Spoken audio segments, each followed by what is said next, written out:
Hola, ¿qué tal? Buenas tardes, bienvenidos al Café Psicoanalítico. Ahora con mesa completa y espera del doc que no va a tardar.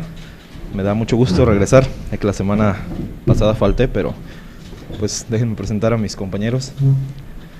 Adelante. Hola, buenas tardes, mi nombre es Betsabe. Hola, yo soy Wendy. Hola, buenas tardes, yo soy Domingo, bienvenido otra vez al programa. Bueno, mi nombre es Octavio. Hoy continuamos con la segunda parte de preguntas incómodas para el psicoanálisis. Que bueno, nada más va a ser mitad incómodo para mí, ya que ustedes llevaron la carga la semana pasada, pero ya ustedes me dirán la dinámica. Hay preguntas, hablábamos, bueno, en la publicidad manejamos esto, preguntas que a cualquiera incomodan y para el psicoanálisis pues también no queda exento de esto. Entonces aquí es donde vienen estas preguntas que son incómodas para el que se las hacen, pero la nota especial sería que también pueden tener una respuesta incómoda. Entonces prepárense porque capaz si no es lo que querían oír, ¿verdad? Viene con todo hoy, ¿verdad? Vengo con todo. Eso. Bueno, una pregunta que me gustaría iniciar sería una que me hicieron la semana pasada. Alguien me dijo, oye, ¿y la locura se puede curar? Porque desde el término de la psiquiatría, la locura no se curaría propiamente. Digamos que vamos a hacer que una persona sea que se estabilice o que se adapte al medio. Entonces, ¿podría el psicoanálisis curar la locura? ¿Ustedes qué opinan?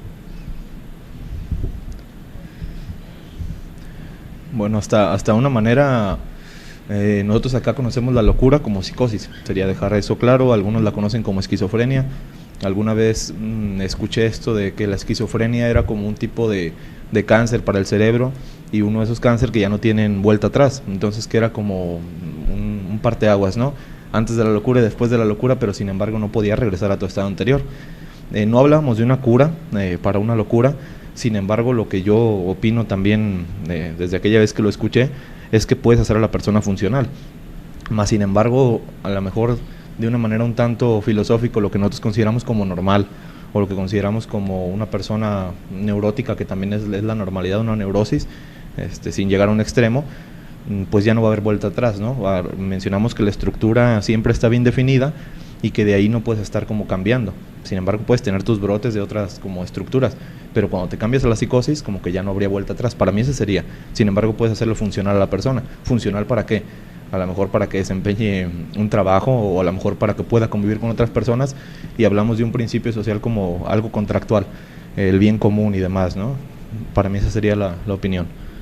Yo creo que para mí depende del momento en el que llegue la persona, porque la psicosis o la locura tiene diferentes fases, ¿no? Entonces, si llega en una fase ya muy avanzada, considero que sería algo complicado hacerla que sea funcional, precisamente por el nivel en el que ya se encuentra, y sabemos que, por ejemplo, en una esquizofrenia está fragmentada la persona.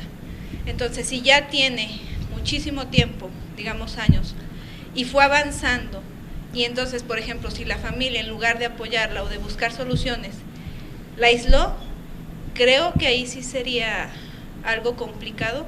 Decir que regrese a ser totalmente funcional sería complicado. Sin embargo, si hablamos de una persona que está iniciando, que hubo un proceso o un momento en su vida que le causa esta locura o esta psicosis, creo que sí sería reversible, ¿sí? Entonces, considero que va mucho al tiempo en el que llegue el paciente contigo.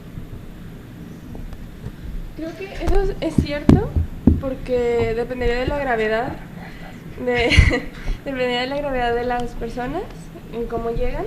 Y creo que también una de las cosas importantes a considerar es la estructura de la persona, puesto que si es un psicótico, pues lo puedes volver funcional y eso es lo más que puedes hacer por él.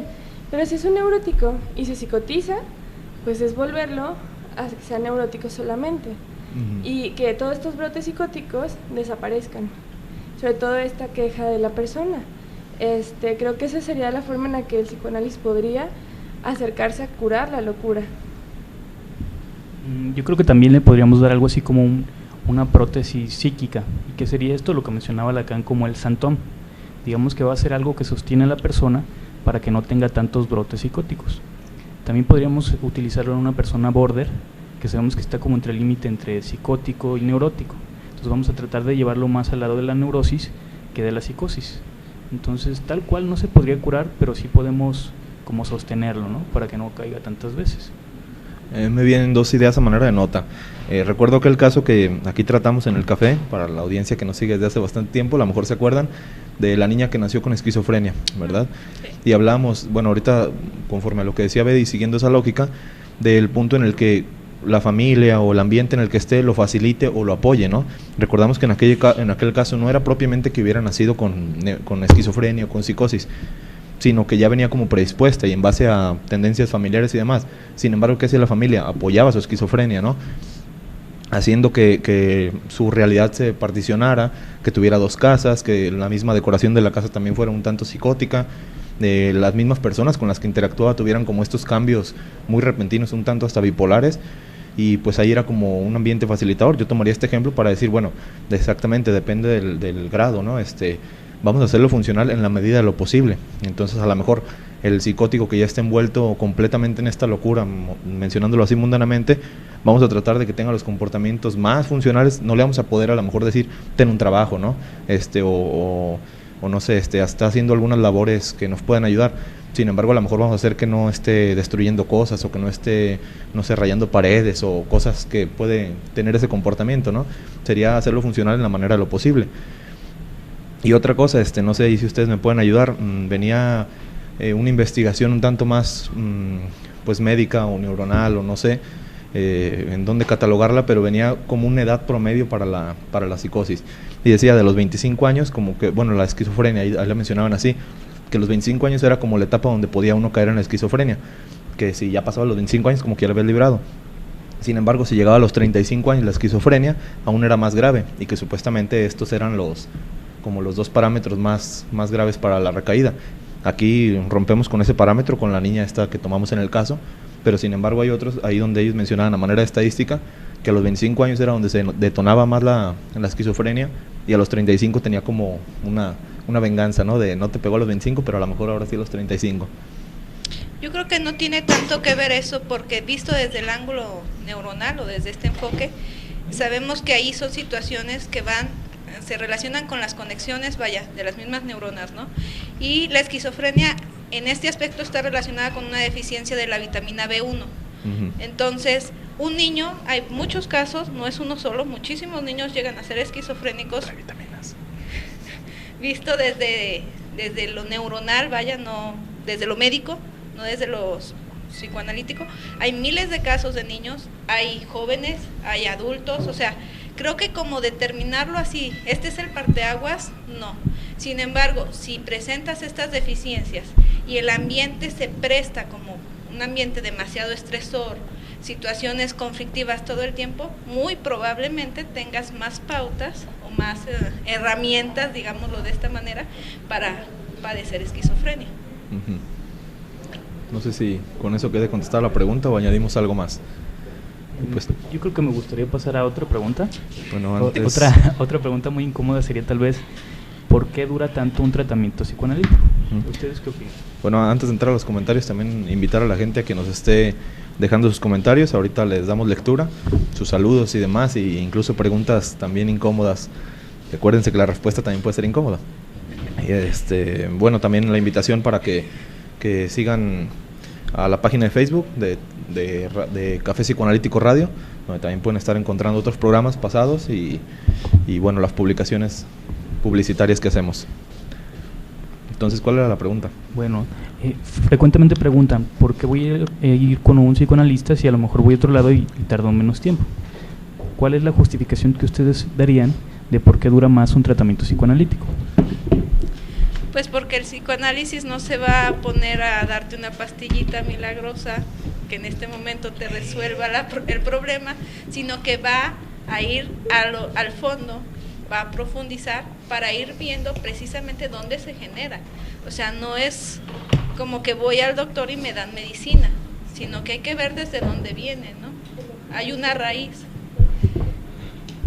Tenemos que llegar también al fondo de la compulsión a la repetición. Esa conducta que se repite una y otra vez, pero a lo mejor con otro guión, y hasta que no descubramos el origen lo vamos a quitar. Por eso es que dura más un tratamiento psicoanalítico. Sí, vemos que aquí la psicología tiene unos parámetros muy establecidos. A lo mejor para completar la respuesta de esta pregunta, viene el punto, a mí también me han preguntado mucho, así como la diferencia entre psicología y psicoanálisis, ¿no? Y es parte de esta duración. Entonces, la psicología sabemos que, bueno, por lo menos aquí la que se estudia y en otros muchos estados, pues es más conductual, Gestalt, y esto, ¿qué es? Sí, es como a lo mejor lo consideraríamos de una manera más superflua, ¿no? Aquí decimos el psicoanálisis viene un estudio más meticuloso y más centrado y a lo mejor con parámetros muy subjetivos, ¿no? Es caso por caso, aunque tenemos nuestras generalidades. Ahorita hablábamos fuera del aire, Domingo y yo, sobre eso. Sobre a lo mejor la pregunta del mismo como ¿por qué es tan tardado? Pues la completamos con otras y pues decir esto que ya dice Beth, ir como hasta la raíz del problema. Claro, no sigan tomando sus pastillitas y demás, no hagan caso a la rebelde de Beth, pero sin embargo ayudado de una terapia, aunque sea tardado y demás, digamos que yo el pro que le daría al psicoanálisis es que la respuesta va a ser más definitiva, ¿no? O la cura va a ser más definitiva. A lo mejor con otras terapias que sí son más sencillas y que te van a decir, este es el problema, la respuesta no te va a durar mucho, ¿no? Vas a tener una recaída o vas a trasladar el problema. Y sin embargo esta puede que ya sea por bastante tiempo y si no es que es para toda la vida. Y ya le damos la bienvenida ahora sí al doctor Gerardo. Hola, ¿cómo están? Buenas tardes. Agarra aire. ¿Cuál es la siguiente pregunta que sigue? No sé. Acabo de llegar, hombre. Ya estoy adecuando. Sabrán que el clima está algo difícil. ¿Cómo están a todos? Hay una que dice... ¿Cómo están todos? Bien, gracias. Bien. Hay una que dice que si hablar de los problemas no nos va a deprimir más. Mucha gente también dice eso. Es que si me pongo a hablar de lo que me pasa en la vida, me voy a deprimir más y no me va a ayudar. ¿Ustedes qué opinan? Pues yo creo que siempre va a ser difícil enfrentar tu historia, ¿no? Tus problemas. Y muchas veces se complica porque empiezas a enfrentar uno y salen las cositas que están anexas. Y claro que va a ser difícil, pero también tiene su recompensa y es liberador. Yo creo que desde ahí empieza ya la persona, digámoslo, a sanar, porque empieza a liberarse de todas estas cosas que están oprimidas. Y el ser consciente siempre va a ser una ventaja más que una desventaja. Además podríamos encontrar en la misma pregunta ya un mecanismo de defensa para no empezar a recordar y reelaborar todos esos traumas que hay tal vez ahí. Claro. Yo siento que tal cual el hablar de los problemas no deprime más. Sí es muy duro, sí puede ser doloroso, pero sí ayuda bastante. Como decía Tavo, es una respuesta más definitiva si se habla de los problemas desde el psicoanálisis, puesto que conoces la raíz de ellos. Pero la cosa también es el cómo se habla de los problemas y el cómo se hace el acompañamiento cuando una persona habla de los problemas. Porque si no se hace un acompañamiento bueno, la persona puede anclarse a esos problemas, puede quedarse ahí como un propio mecanismo de defensa y eso es lo que dificultaría el proceso. Sin embargo, creo que no deprimen más. Yo explicaría a manera de dos vertientes y un poco como metáfora. A veces la verdad puede doler, ¿no? Lo sabemos, pero sin embargo ese dolor, digamos que es muy concretizado en un momento. Es durante te dicen la verdad y en ese momento es cuando te duele y a lo mejor un poquito de secuela, pero nada más en ese momento. A veces cuando se mantiene una mentira, va a doler cuando se dice la mentira, si es una mentira digamos piadosa o del tipo que sea, duele aunque se diga la mentira, duele cuando se descubre y sigue doliendo durante el engaño. Podemos afirmar que nos estamos engañando a nosotros mismos cuando a lo mejor nos hacemos esta pregunta, ¿no? Pero ¿no será más doloroso que yo vaya a terapia? ¿No será más doloroso estar hablando y estar recordando todo lo que me pasa? Y es más, descubrirlo, ¿no va a ser doloroso? Pues sí, claro que a lo mejor te da por llorar, a lo mejor te entristeces un poco durante la terapia, pero sin embargo ahí puede que esté el momento de verdad, ¿no? Y solo va a ser el dolor durante eso. Otro punto sería esto, que yo tomo mucho como la cura de la misma terapia al decirte a ti mismo el problema. Es cuestión de uno a veces sabe la respuesta, ¿no? Y digamos que el analista te va guiando de alguna manera y hacen un clic en los que los dos saben la respuesta. Pero sin embargo, así como la sabe uno muchas veces, nunca se la dice en voz alta, ¿no? Entonces el mismo como hablar te da un confort. Cuando ya sabes tu problema y te lo dicen, como que te aliviana mucho el peso.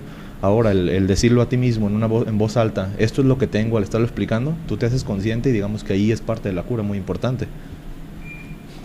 Que también, digamos, el que duela contar un relato, un trauma, digamos, es cierto, digamos, se va otra vez a revivir esa parte o esa vivencia, más sin embargo, esta vez o en terapia se cuenta para que ya no vuelva a doler jamás o nunca más, ¿no? Digamos, se cuenta para elaborarlo y para que ya no duela. Y otra vez que vuelva a surgir el tema, ya se vea de otra manera, ya se le haya quitado todos esos sentimientos negativos o fuertes que pudieran estar junto con el recuerdo, y ya se pueda recordar, pero sin el dolor y sacando una experiencia o una vivencia de esa experiencia, ¿no? Hacer el trauma un recuerdo, pero con una experiencia, ¿no? Con una, como decía Bion, una experiencia, decía. Ensoñación. Una experiencia de ensoñación, algo así. Ajá, pues, una enseñanza, pues, si lo quieren llamar así. Todavía no tenemos. Bueno, sigan escribiendo sus comentarios, ya. Ahorita les damos lectura. Sí, porque el de la aromaterapia creo que no es para nosotros, ¿eh? No, yo creo No, que no. definitivamente no. ¿Tienes otra pregunta por ahí o voy por acá? Hay otra por aquí que dice, ¿cómo sabe un psicoanalista cuando le están diciendo mentiras? Yo creo que para empezar lo más importante es que no es relevante si dice o no la verdad, porque todo lo que nos dice el paciente es su verdad, es la realidad psíquica del paciente.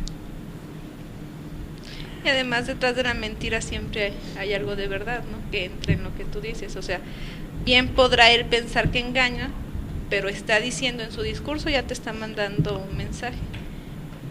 Que también el discurso del paciente, digamos, en psicoanálisis, no importa lo que diga, sea verdad, sea mentira, sea lo más exactamente posible, sino que uno no se fija en eso, sino que se fija en el discurso inconsciente. Aunque diga lo que diga, no importa, digamos, lo que nosotros buscamos es el discurso inconsciente que ni el propio paciente sabe que lo dice, y eso es lo importante, pues, más que lo que superficialmente diga, sea verdad o sea mentira. Igual como en el sueño, ningún sueño es real, y lo que hace el paciente es relatar los sueños lo más próximo que se pueda a lo que soñó, convertir imágenes en palabras, y ahí se desfigura todo, pero no importa, porque el mensaje del inconsciente ahí está presente. Sí, seguiría esa lógica de no importar, ¿no? O no tratar de descubrir. A lo mejor a veces nos va a ser obvio, a lo mejor decir, me está mintiendo, pero sin embargo podríamos llevar nuestro discurso más allá del decir, ¿por qué eligió esa mentira en primer lugar? ¿O qué es lo que está tratando de ocultar? ¿No? ¿O para qué mentir y mentir? Sí, a lo mejor, pues obviamente la verdad que se está escondiendo es más incómoda, ¿no? Que esas mentiras, pero sin embargo ahí podemos darnos cuenta, aunque no sea nuestra labor. Sí. Y también, digamos, en el mismo discurso, digo, no es que se promueva la mentira, pero sí que aparezca la represión en el discurso del paciente, así que no importa que diga mentiras, verdades, o simplemente que deje actuar al inconsciente, ¿no? Ahí está. ¿Otra? A ver, dice acá. Dice, ¿cuáles son los síntomas más habituales por los que la gente acude a un psicoanalista? A ver, Wendy, ¿qué tienes en los ojos? Bueno. A ver, síntomas. Pues yo creo que pudieran ser inhibiciones, pudiera ser insomnio, pudiera ser obsesión. A lo mejor también dentro de las obsesiones pudiera entrar ya incluso hasta delirios de persecución, alguna cosa así, o fantasías de que tiene magia, o de que puede controlar las cosas que están afuera, no sé. Sí, de hecho Wendy mencionaba algo que yo creo que sobresale en casi todos los casos: culpa. Creo que lo que más te hace ir es esta culpa que no sabes por qué está, o algo te hace sentir culpable, y entonces normalmente siempre llegan en el discurso hay una culpa, ¿no? También podría ser como ambivalencia afectiva, ¿no? Quiero pero no quiero, sí pero no, todo eso que está, y también acompañado de culpa y deseos reprimidos que están ahí chocando. Y todos estos ya son síntomas de una manera más conceptualizados, pero yo me he encontrado con amigas y amigos y a veces conocidos que te dicen es que debería ir al psicoanalista o al psicólogo por mis traumas, ¿no? Pero no saben explicar cuál es. A lo mejor uno ya de una manera más profesional puede alcanzar a visualizarlo, pero sin embargo no saben por qué. Y la misma consideración ya de como creer que tengo que ir al psicoanalista, pues es un punto o un paso para ir, ¿no?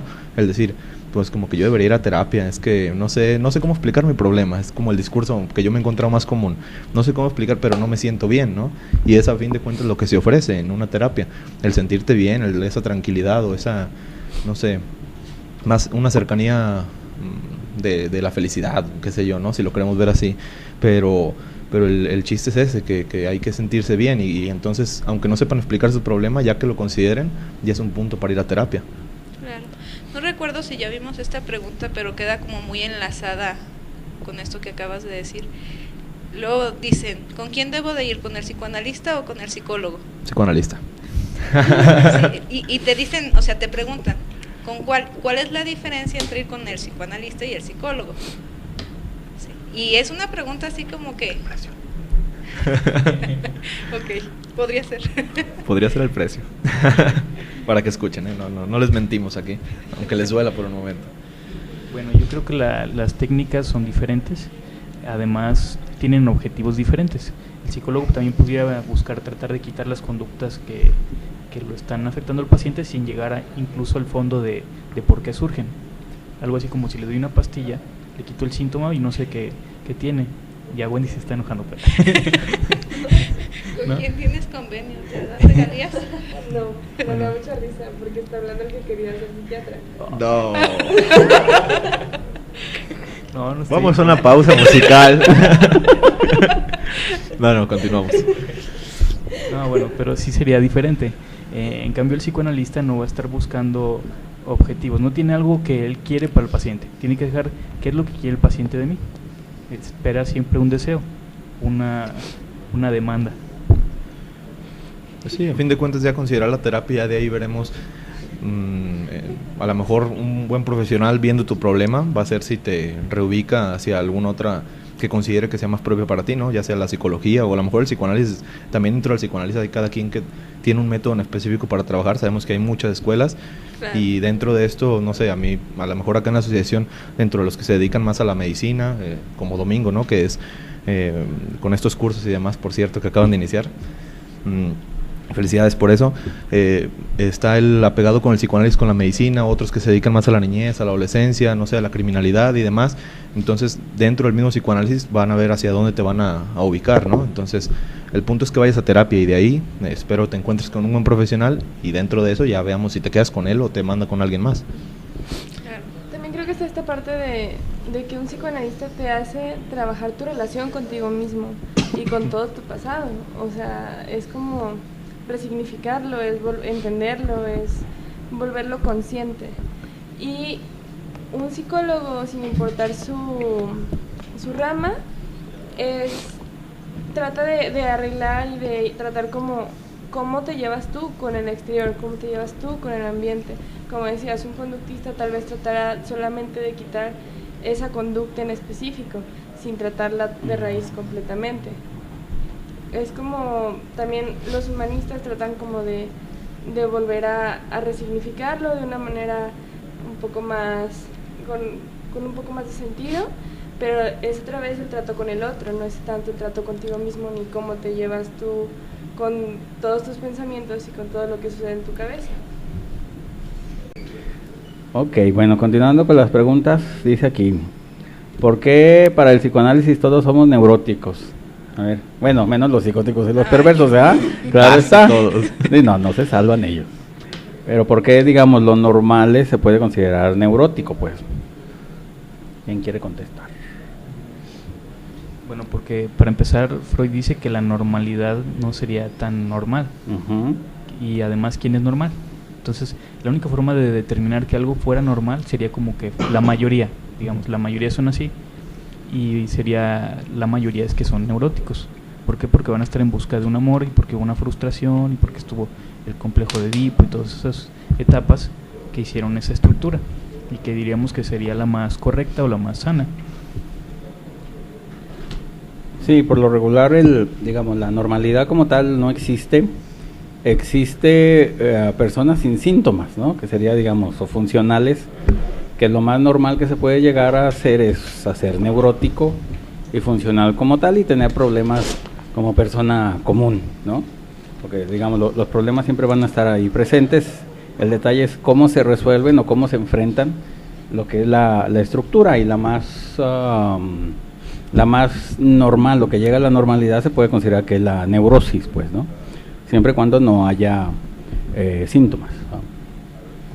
Entonces hablamos de normalidad por mayoría, la mayoría es neurótico. La mayoría, lo más normal que puede uno acercarse es a la neurosis. También una persona que se viera demasiado normal, podríamos decir más bien que está sobreadaptada al medio. Ajá, eso es la sobrenormalidad, no, sobrenormalidad. Lo de está el psicoanálisis en contra de la medicación, ¿ya le dijeron? No, todavía no. Ah, a ver, cuando estaban hablando de psiquiatría, pues, dice, está en contra, dije, sí, es que estaban hablando eso. El psicoanálisis está en contra de los medicamentos. No, no propiamente está en contra de los medicamentos. ¿Por qué? Porque con algunos pacientes sí necesitamos primero que estén medicados, no adormilados, es diferente. Una dosis correcta que lo tranquilice un poco y ya empezamos a intervenir. Y ya cuando empieza a actuar el medicamento, a lo mejor con el tiempo podemos irlos retirando o dejando ya una dosis más pequeña, pero continuar con la terapia. Sí, además yo creo que el psicoanálisis nunca indica que no hay problemas fisiológicos. Somos conscientes de que hay problemas fisiológicos y las personas necesitamos medicamento en algún momento dado, ¿no? Entonces, pues no creo que estén peleados en ningún sentido. Sigan tomando sus pastillas. Sí, lo otro era una analogía.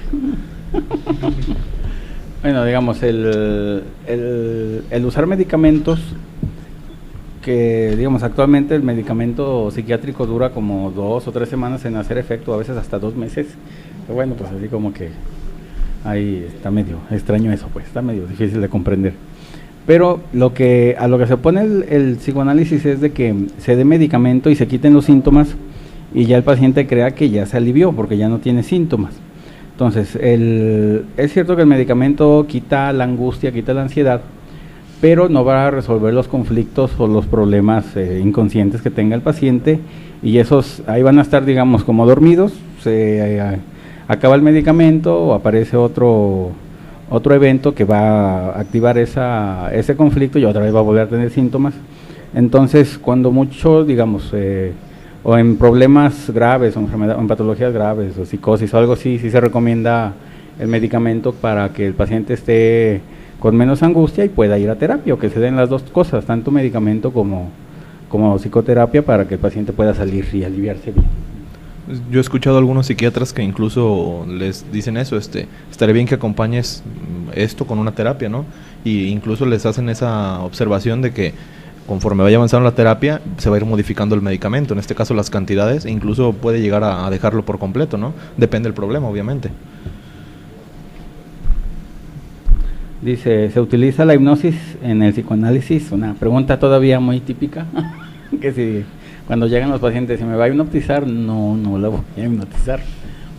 Pero digamos, la hipnosis, digo, por el libro de Breuer y Freud, que escribieron el de historia de las, no, ¿cómo se llama? La de estudio de las histerias, que ahí es un libro previo al psicoanálisis, pues, y por lo tanto ahí usan la hipnosis, pero todavía no se podía decir que era psicoanálisis, y por esa razón se confunde que en la hipnosis, digo, en el psicoanálisis hay hipnosis, pero no, digamos, ya después de que Freud funda lo que es el psicoanálisis, ya se define de que no se cura por la palabra, pues es la asociación libre, y la hipnosis ya se deja como previo a, y nunca se utiliza la hipnosis en psicoanálisis, ¿no?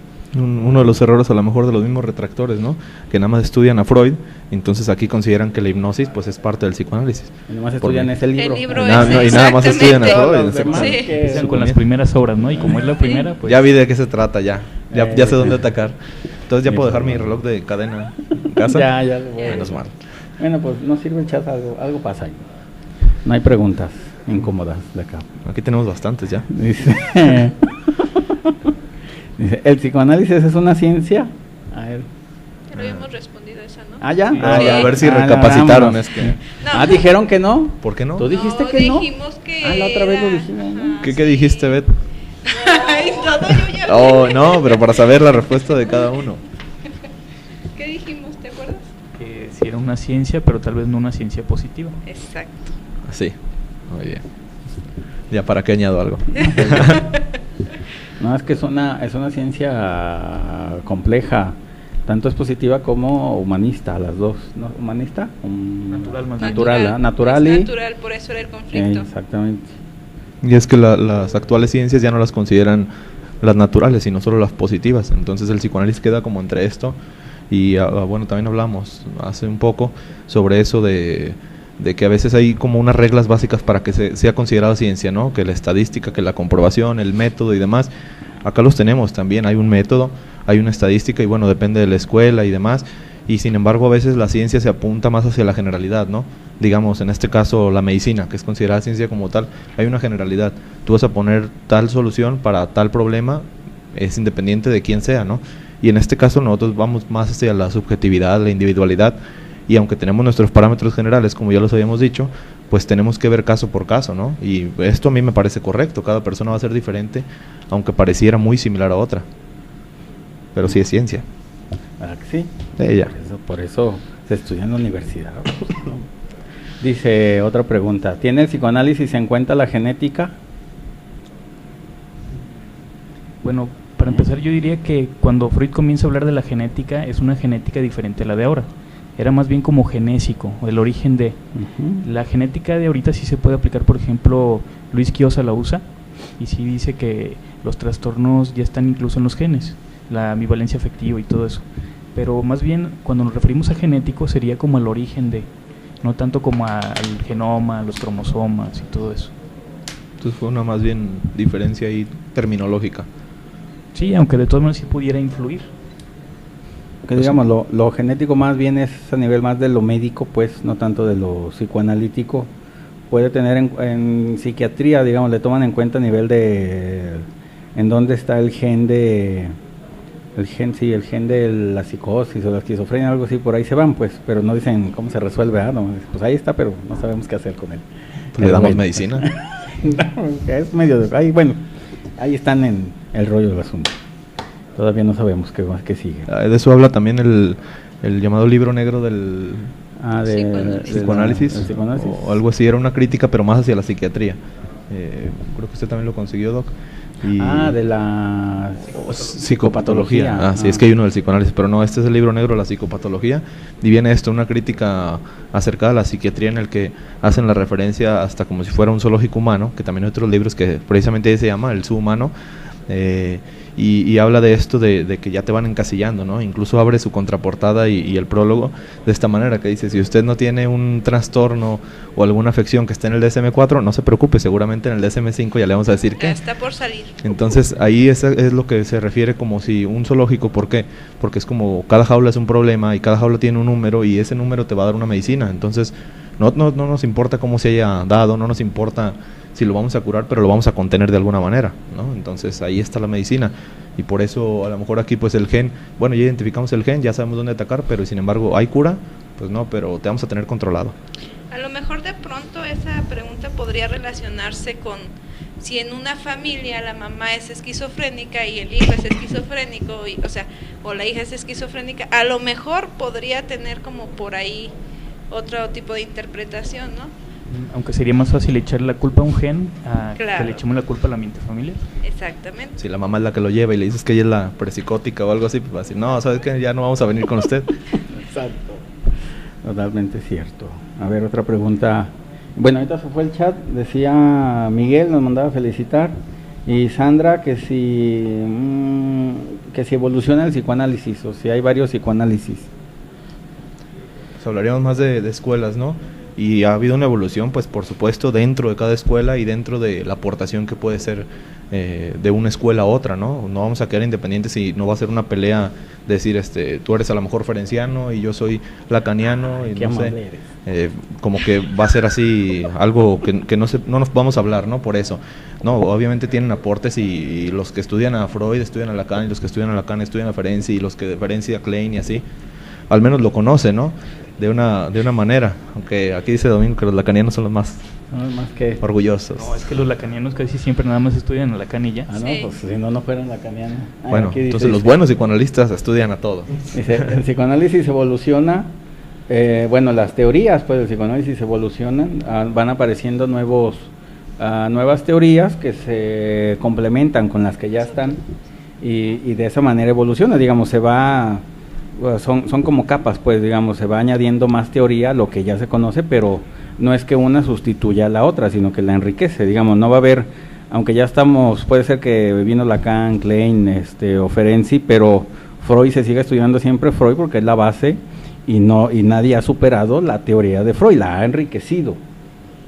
Dentro de la sigue siendo el mismo, no, bueno, cuando el freudiano pues sí, porque ya Freud se murió, ya no volvió a escribir, entonces pues sigue siendo el mismo, pero hay más teorías y hay más autores y si la investigación psicoanalítica sigue, digamos, eso es como buena ciencia, sigue teniendo investigaciones, se siguen descubriendo nuevas teorías y se siguen dando nuevas explicaciones a las enfermedades y a lo que sucede. Dentro de las preguntas pasadas eso se contestaba, ¿no? Que inicia con hipnosis y después ya se constituye el psicoanálisis y se desplaza a la hipnosis, es una evolución muy importante, ¿no? Y a lo mejor a mí se me ocurren nuevos campos de investigación. Antes estaba muy concentrado en lo que el psicoanálisis estudiaba y poco a poco ha ido abarcando más. Ahorita en mis manos tengo un libro que dice Psicoanálisis y Criminología, es un tanto nuevo, ¿no? Que entra en la criminología el psicoanálisis, antes no se le consideraba. Entonces ahora ya va teniendo nuevos campos y eso es evolución a fin de cuentas. Dice, dime, no. Es sencillo ver esta evolución pues en las mismas obras de Freud. Cada nueva obra que hacía Freud, cada nuevo libro que él presentaba una evolución, puesto que no decía siempre lo mismo en los libros, y él mismo se contradecía a veces y explicaba que eso era porque él todavía no había visto en ese momento esa parte de la situación, y posteriormente pues otros autores han aportado más. Es como una cadena, cada eslabón va haciendo crecer la cadena y esa es la evolución del psicoanálisis. Sí, el mismo Freud se evolucionó, a fin de cuentas, con las dos tópicas, digamos, la primera y la segunda, que se complementan, no sustituye una a la otra, la creación del narcisismo, que no tiene nada que ver con la primera parte de escritos, y los últimos escritos, que son los más sociológicos, que no tienen nada que ver con todo lo demás, ¿no? Y dice, Sandra, ¿vendrá algo mejor que el psicoanálisis? Pues no, la verdad no, ya llegó así? Ya. No un psicoanálisis mejorado, sí. Esa sería una mejor versión. Digamos, ahorita el psicoanálisis de los estudiosos que están haciendo cosas o teorías nuevas es Nacio, pues digamos, de los que están vivos. Nacio es su propuesta de la forclusión local, es, digamos, un tema nuevo que no se había tratado antes, ¿no? Y ahí va, ya. ¿Otra pregunta? Lo sigo a ver. ¿Dónde me quedé? Dice, ¿cómo puede ayudar el hecho de hablar del pasado si ya no se puede cambiar? A ver, ¿cómo pues? No se puede cambiar, pero se puede resignificar, es lo que hablamos, es volver consciente lo que no estaba en ese momento consciente, es volverlo a vivir y acomodar las cosas. Es como el papá de los cuentos. Bueno, una frase que se usa mucho también en la historia, que dice, conoce tu pasado para que no lo repitas, ¿no? O para no tener ese como constante repetirlo. Obviamente en el psicoanálisis pasa igual. Entonces si sigues con ese problema, lo más probable es que lo repitas, y muchas veces lo vemos en casos que así, ¿por qué siempre tengo este problema? ¿Por qué siempre escojo la misma pareja? ¿Por qué siempre, no sé, me accidento? ¿Por qué? Círculos bastante viciosos, y que es porque no ha resuelto el problema, ¿no? Por eso se repite. Entonces, conocer el pasado pues es ayudar a no repetirlo. A veces también las historias se parecen, por ejemplo, un cuento, una novela, una película, y entonces si ya conocemos el final de esa película, ¿por qué no cambiar el final? Si ya vemos que eso se repitió en nuestro pasado y ya sabemos cómo va a terminar, pues lo podemos modificar a tiempo. Dice Miguel, saludos a Wendy. ¿Es quién? Pues dile. Dice, a ver si me puede conseguir el título del libro del tema de hoy. Claro que sí. Aquí está. Te está saludando. Allá de lejos. Ok. Luego, pues saludos al señor. Al señor Miguel. Señor Miguel. Muy bien, dice, a ver, acá. ¿Puede psicoanalizarse dos personas a la vez? Por ejemplo, en el caso de una pareja. Pues ya la semana pasada también habíamos resuelto esa, ¿no? Que sí era posible, pero que de pronto iba a ser importante tener como estas sesiones también individuales. Así es, dice, otra pregunta más, dice, el psicoanálisis, bueno, aquí dice, ¿el psicoanálisis cura a los locos o qué es la psicosis? ¿O es un tema de psiquiatría? ¿No? No, hablamos de eso al principio del programa. ¿Ah, sí? Ah, ya. Vámonos a otra. Dice, el psicoanálisis ha venido a sustituir la función que en un día cumplía el sacramento de la confesión. ¡Órale! A ver. Sustituido, pues sí, digamos que la creencia, la fe, la religión, la dejamos en otro punto, ¿no? Es independiente si alguien con fe va a confesarse, que es de determinada iglesia, de determinada religión, va y busca la confesión y después también va al psicoanálisis, es completamente diferente, ¿no? Acá estamos hablando de una profesión y estamos hablando pues de esta ciencia, ¿no? Y acá la religión se queda muy aparte, vas a confesar tus pecados, acá a lo mejor con el psicoanalista, aunque de pronto va a sonar a pecado, lo que quieres es solucionarlo, ¿no? No tanto ese como conciencia, ¿no? De decir, pequé de esto, te ponen bueno, no se llama sentencia, tu penitencia, vas y después comulgas y todo este ritual, pero sin embargo es muy diferente, ¿no? A que tú tengas un problema que aún así vas a tener que ir con el psicoanalista, y no tanto por esa descarga de la conciencia y la moral y decir, ya estoy perdonado por Dios y por el Padre, sino acá es buscar un perdón, digamos, si buscas un perdón de ti mismo. Pero además el psicoanalista no juzga, ¿no? Para empezar, nuestra función no es juzgar, es buscar dónde se genera la problemática y que tú, como sujeto y ser individual, decidas qué hacer con esa problemática, darle resolución. Nosotros no estamos para decir, te perdonamos, no te perdonamos. Mira, que como dice el libro, lo acabas de decir, dice, la función del analista no consiste en juzgar ni en escuchar desde valores morales, ni tiene nada que absolver o condenar, ¿no? Y digamos, sí se puede separar lo que es la salud, pues en tres. Una cosa es la salud física, otra la salud mental y otra la salud espiritual, ¿no? Pues digamos, cada cosa que se enfermen de cada cosa, pues van con su determinado, bueno, a donde tengan que ir, pues, con su determinado profesionista, ¿no? Sean saludables. Así es. Bueno, ya se fue acá otra vez. Bueno, otra pregunta dice, ¿qué es la identidad sexual? En caso de tener problemas, ¿hay que acudir al sexólogo? Dice, bueno, si una persona te llega a la consulta y te dice que tiene problemas de identidad sexual, ¿ahí qué haces? Y ahí la pregunta va enfocada, ¿si lo mandas al sexólogo?